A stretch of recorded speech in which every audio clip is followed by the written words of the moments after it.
افغانستان او روسیې د سوداګرۍ د پراخوالي یو تړون لاسلیک کړی دی. په سلامونو مو هرکلی کوم، زموږ یوټیوب چینل ته پخیر راغلی. که غواړئ په بشپړه توګه معلومات ترلاسه کړئ نو ویډیو راسره تر پایه وګورئ. روسیې سره یې د سیمه ییزو صادراتو او د سوداګرۍ د دوه اړخیزو اړیکو د پراخوالي په هدف یو تړون لاسلیک کړی دی. د دې خونې مرستیال محمد یونس محمد رسنیو ته ویلي چې افغانستان غواړي له روسیې سره سوداګري پراخه کړي او روسیه هم د سیمه ییزې سوداګرۍ پراخوالي ته لیواله ده. ویل کېږي چې افغانستان دا تړون تېره اونۍ د روسیې په سنټ پیټرزبورګ ښار کې لاسلیک کړی دی. یونس محمد دا هم ویلي چې له روسیې سره پر دې تړون سربیره یې په یاد ښار کې د ایران له اسلامي جمهوریت سره هم په دې برخه کې یو اوږدمهاله تړون لاسلیک کړی دی.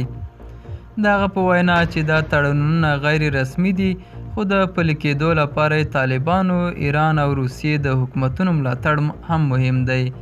دا و زموږ نننۍ چمتو شوی ویډیو. تر بیا ښه وخت، ښې چارې.